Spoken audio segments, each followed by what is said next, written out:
This is where lives are changed. Everything behind it and the science. How can you deny this? They've poured their heart and soul into it and into the research. I said that we were going to clear the table, and whatever these kids needed for reading was going to come first. His life going forward will be completely different than if he had not received dyslexia therapy. It really is the best. I love my job.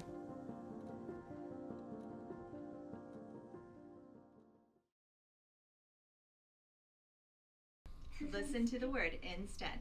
Instead. Change stead to tend. Intend. You got it. See? Ready? Say joyous. Joy. My name is Wendy Fox. I am a reading specialist now. I've pretty much taught everything there is, but I've recently went back and I'm beginning my doctorate work, and my dissertation is actually on alphabetic phonics and perceptions of teachers that go through the program and the transformations they're seeing.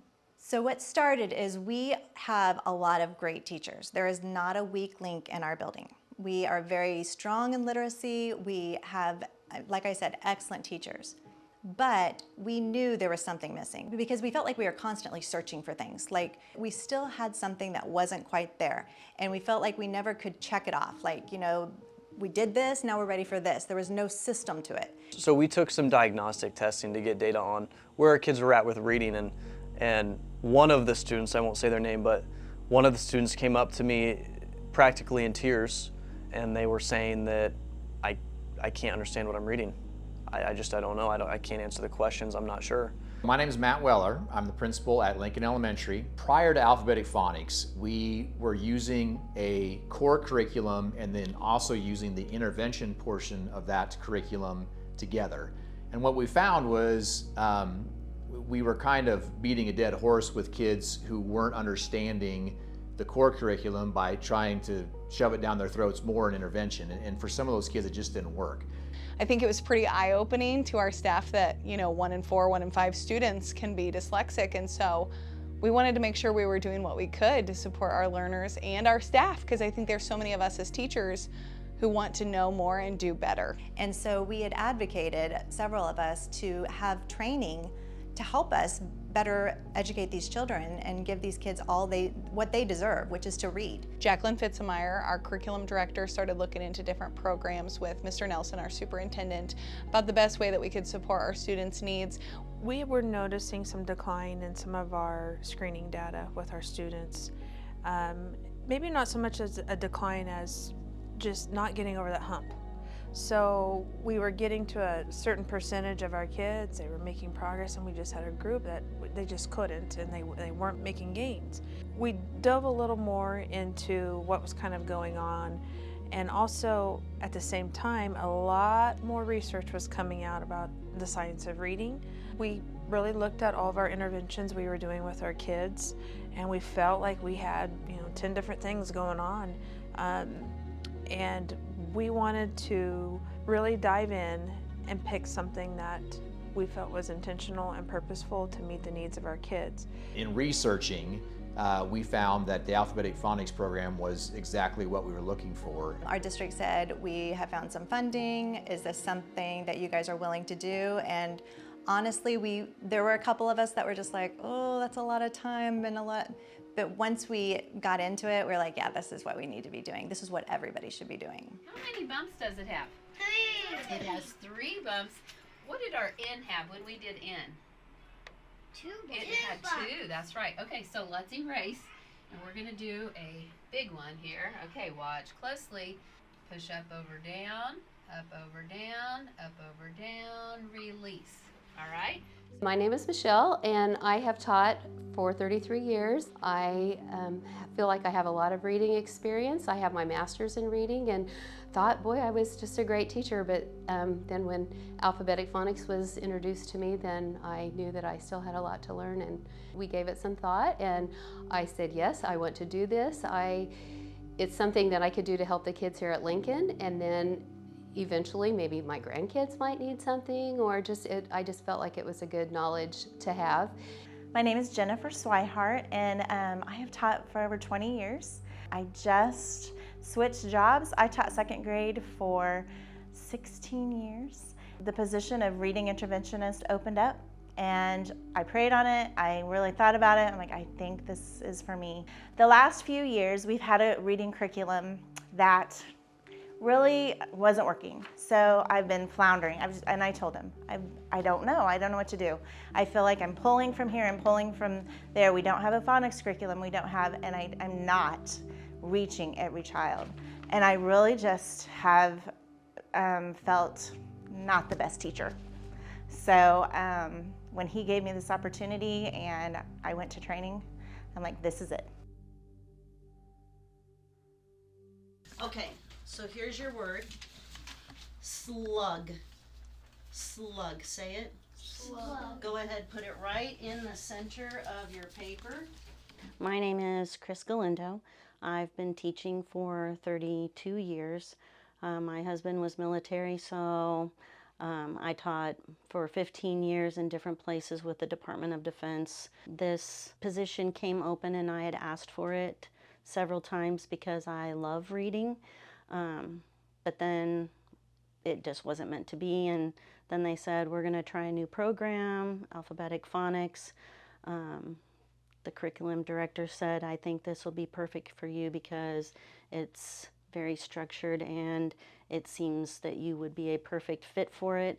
The year I took over as a principal is when we kind of started investigating more with dyslexia and how we wanted to help support our students best. Mrs. Galindo moved into that position that year, and it was just kind of a perfect fit right from the beginning. She started training, I think, in that summer. We reached out and developed a partnership with the Fundamental Learning Center and got our intervention teachers trained in alphabetic phonics. We did this training in the summer, and that was a lot.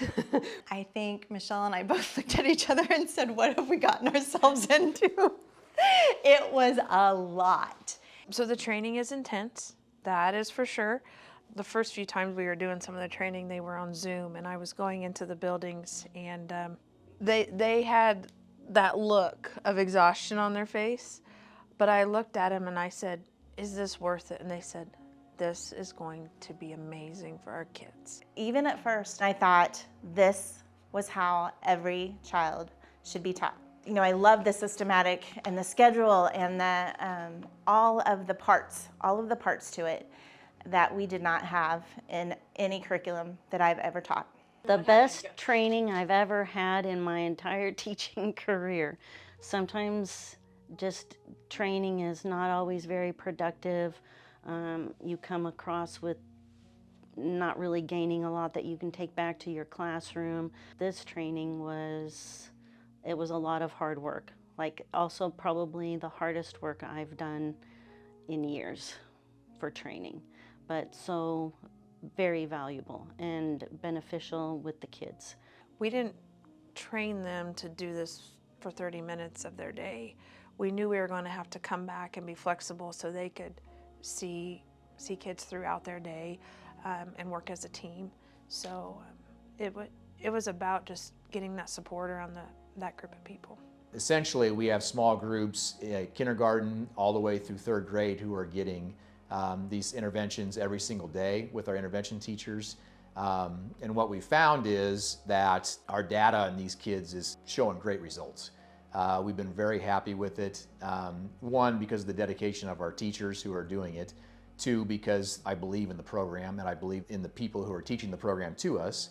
And three, the proof is in the pudding with the data. So we've been really, really happy with it. Well, they're excited to come. They love it.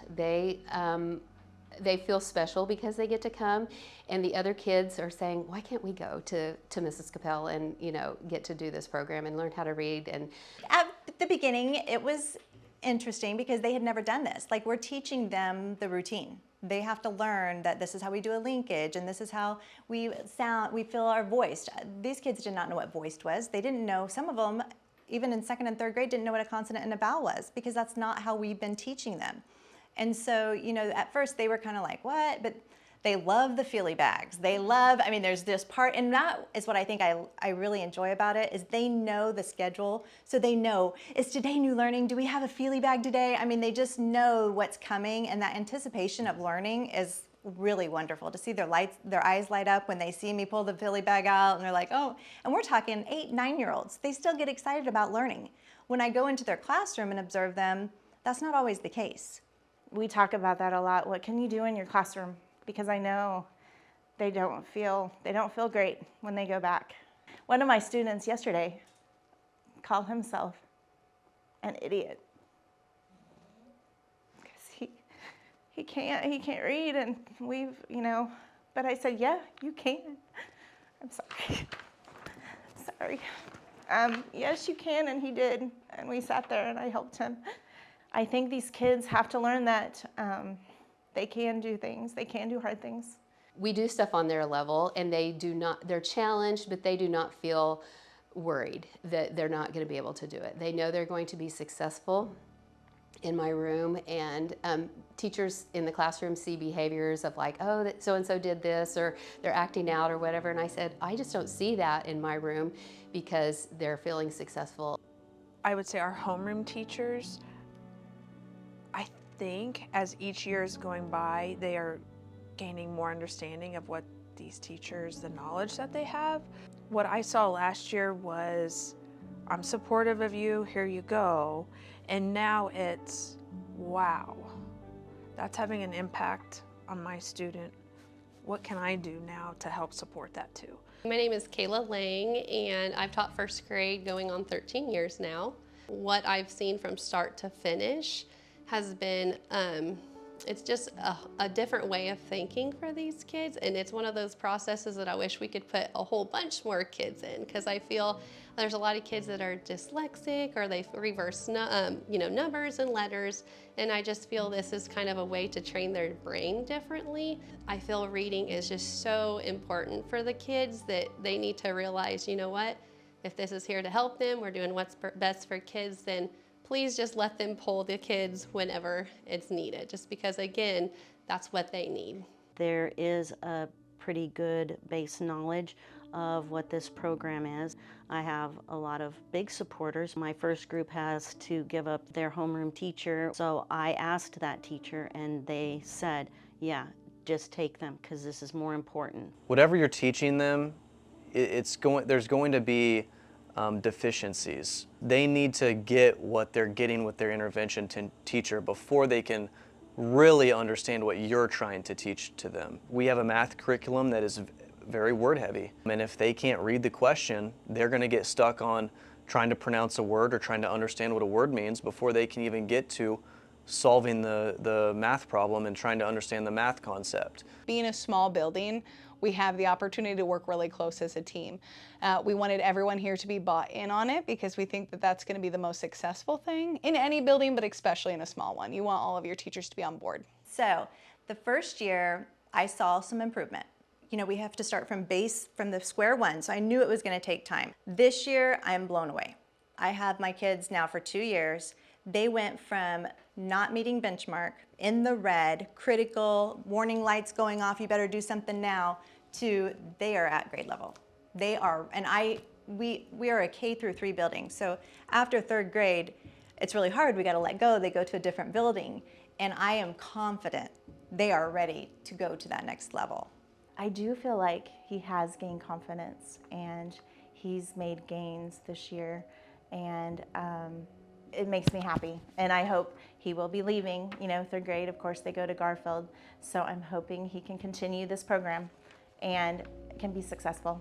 I did say it to one student recently when we were reading from our novel, and it was just like hearing a different kid read, and I said, hey, did you notice that when you're reading, it's so much smoother? She said, yeah, but I didn't know if it was real. I said, it's real, I could hear it. And ever since I told her that, I mean, no more horsing around, very serious. I don't know if I would say they were scared or just unsure of themselves, and they have a confidence level, but they can back it up with what we're seeing in those numbers. I actually was doing some walkthroughs in a classroom, and saw a kid who has used this program. The teacher asked if anybody wanted to read out loud to the class. And that hand shot up. And I was like, oh my gosh, he just did that. He just raised his hand. Sorry. Don't put this part on. This kiddo never would have raised his hand 2 years ago. But he did. As far as what my vision or what I would love to see, I would love to see for pre-service teachers, this is a requirement. They need to understand the science of reading. They need to understand, even if they are not going to use the alphabetic phonics curriculum, the approach, the methods that are taught. You do not learn that in your undergraduate.